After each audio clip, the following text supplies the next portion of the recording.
Hello children. So previously we are discussing about some of the problems and different kinds. So today we'll go with the next topic, that is the last concepts, heating effect of electric current. So before going to that, there are different applications of electrical energy, that is, so one you can say it as heating effect of electric current. So one is heating effect. Another one thing what you can say is magnetic effect. So another one is chemical effect. Okay, so this heating effect, it is seen in a heater or toaster like that. So and magnetic effect we will see in a motor. So and the chemical effect we will see in a plating, electroplating and all, we will see the chemical effect. So in this topic we will discuss about heating effect. Magnetic effect you are having in the next chapter, and chemical effect in further classes you will study about that. So what is this heating effect? First concept is, what is this heating effect? So if you consider any of the devices like electrical devices, so what happens is this electrical devices, like for example I'll take it as bulb. So if I take the bulb, this electrical devices gets the electrical energy. So when this electrical energy, when it enters to that, this electrical energy converted into heat energy and as well as light energy, isn't it? When you see the bulb, means whenever you are passing the electricity, that bulb will convert the electrical energy into heat energy and as well as light energy. Both heat and light energy will be produced. So why this heat energy is produced when an electricity is passed through it, means we will discuss in detail about that. To discuss about that, I'll take one conductor. Okay, so for example I'll take one conductor, and electricity, that is some volt has been, I'm applying some volt. So take this as A point and B point. Some volt is producing, current is flowing through this direction. Okay, this direction current is flowing. I'll take it as I, and this conductor has some resistance. I'll take it as R. Okay, in some time t, this electricity is passing through it. Now what happens inside the conductor? So what happens, these electrons will be moving in this direction. So some of the atoms present or the resistors present inside the conductor will resist them. So while resisting this this electrons, these free electrons, while opposing them or while coming from that barrier, it loses some of the energy. So it loses the energy. This losing of energy is get converted into the heat energy. Okay, so where you are getting the heat energy means when the electrons or free electrons which are present inside the conductor will have to overcome the resistance. In overcoming the resistance, it is losing some of the energy. That energy is converted into this energy is converted into heat energy. So due to this one, we are getting the heat energy. That is, if you take the bulb, means you are getting the heat energy and also then the light energy. Now we have to derive one formula for that. So for example, we want to know how much charge is flowing through the circuit. So if you take that charge is equal to, you know what is the formula, that is current into time. So charge, I'll represent it as Q is equal to I into T. Okay, I'll take this as equation number 1. So now same thing, I'll take the next, you know what is the potential difference. Potential difference is work done in bringing a charge from one higher position to lower position, or one point to another point, you know. So for that potential difference, or I can say it as work done. So work done in bringing a charge from one position to another position, I'll say it as Q into V. I have interchanged the equation, that is, you have v is equal to W by Q is there, no? This one I have changed as W is equal to V into Q. I'll take this equation as equation number 2. So, okay, from this one I have derived this. So now you see the equation number 1. Equation number 1, Q is having I into T. So I'll substitute here. So it becomes W is equal to IT into V. Okay, so here amount of work done is nothing but the heat generated. So work done is nothing but the heat generated, that is H we are going to represent. So this equation will become H is equal to IT into V. Okay, so heat generated is equal to IT into V. Now this is one of the formula. So you have, if you are having the problems, means this is one of the formula. This formula can further simplified as, so you know V is equal to, I can substitute as I into R. So it becomes H is equal to IT into V is equal to I into R. So 2I are there. So I can write H is equal to I square RT. So this is the main formula you are using, and this formula is also known as Joule's law of heating. So it is also known as Joule's law of heating.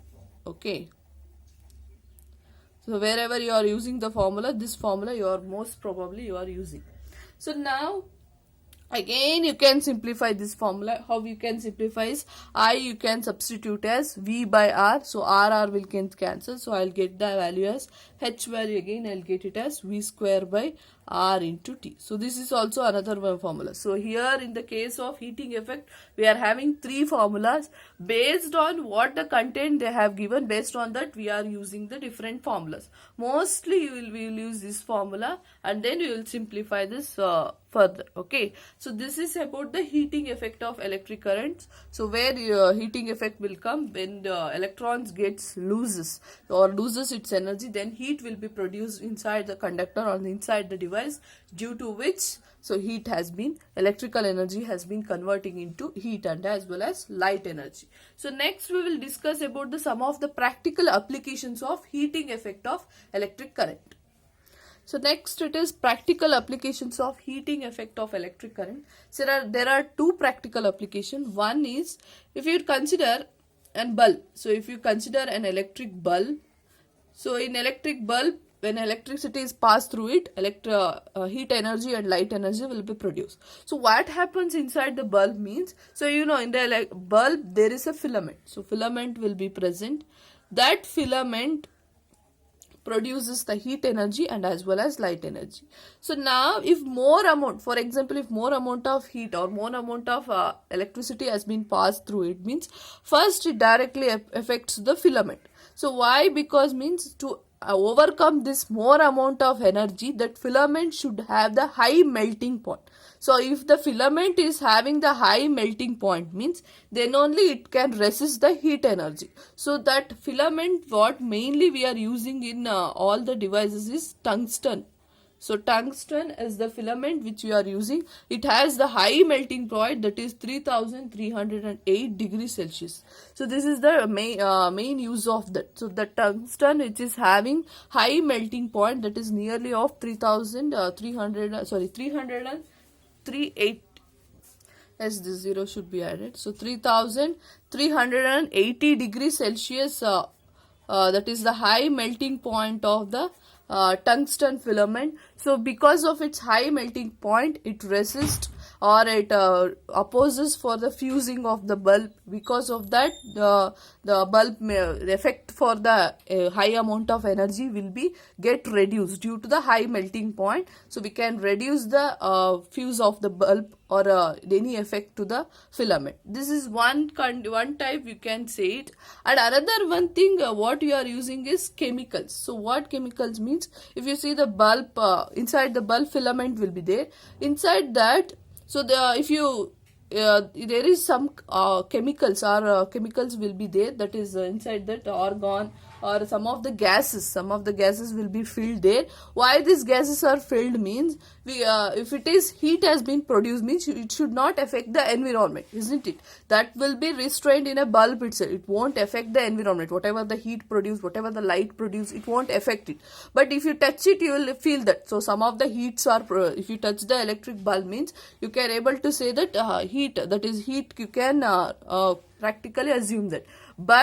But it does not affect whatever the heat, whatever the light are producing inside the bulb, it is not affecting the environment. So that is one of the applications, that is why it is not affecting the environment. Why? Because some of the chemicals or gases are been filled, that is maybe argon or neon, nitrogen gases are chemical gases, some of them are filled so that it won't affect the environment. So it is it is like isolated, that is thermally isolated. These are thermally isolated so that it won't affect the environment. So this is about one of the application. And another one application, this about the heating effect, is fuse. So you know, everybody in the home, in every appliances, you will use the fuse. So what is this fuse? It is always connected in series with the any of the appliances. If you take any of the electrical appliances, it will be connected in series with them. So what happens means, if you take, this is a fuse and this is one appliances, means any of the appliances, you can tell, just take like this. So what happens is, high amount of electricity or high voltage is passed through it, means this fuse get melted. It also having some melting point. So it has having the low melting point. When so much amount, that is high voltage, has been passed through the electrical device, means there won't be any effect to the electrical devices. So this fuse will get melted. So this fuse gets melted so that it can avoid the damage or anything to the electrical appliances. So this is one of the applications of heating effect of electrical, and I can say it as one of the application of Joule's law of heating. So this is about Joule's law of heating. Next we will discuss about the power. So electric power, in simply what you can say, it is I can say it as rate of work, isn't it? So electric power, I can define it as rate of work, or I can define this as power is equal to amount of electrical energy consumed divided by time, isn't it? So amount of electrical energy consumed divided by time. So how much amount of energy has been consumed divided by time. So how we are defining amount of energy consumed? So that is heat energy. So that is heat energy divided by time. So P is equal to H divided by T. I can say, what is the formula from the previously you are getting H, Joule's law of heating, that is we got I square RT divided by T. So I'll cancel TT, so I'll get it as I square R.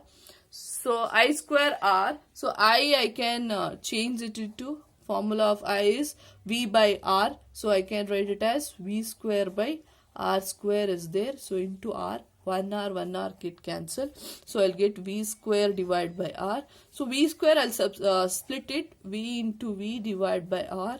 So for 1 V I'll substitute V formula, so V is equal to I into R formula divided by R, so I'll cancel it. So what the power I'll get, that is V into I. So this is what the formula you'll get for the power. So I can define now the power is, power, that is or amount of power consumed is direct in any device is directly proportional to current and as well as potential difference. So amount of power consumed in any device is directly proportional to the amount of energy or the current in the circuit and also the potential difference across the circuit. So SI unit, and also the SI unit of power is watt. So we are defining it as watt, W-A-T-T. So and also remember how we are able to define the 1 watt.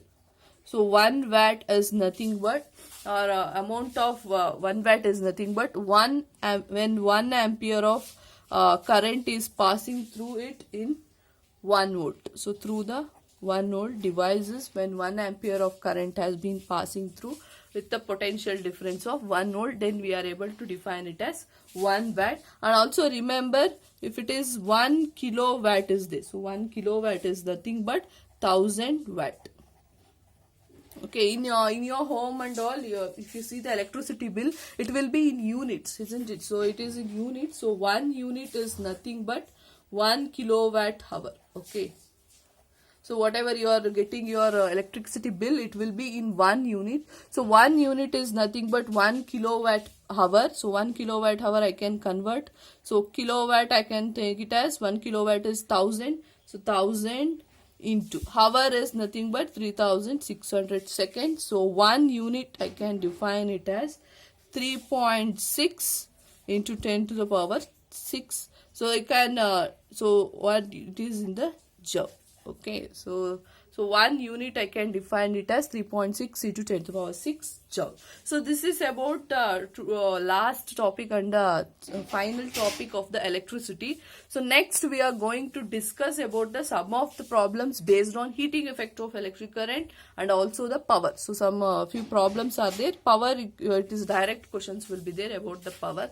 So it's not the problem. Then we have to solve the heating effect of electric current. So this is about this today's class. If you are having any doubts, children, we'll discuss in the interaction section. And also along with this video, I have attached the worksheet. So try to solve it. Thank you, children.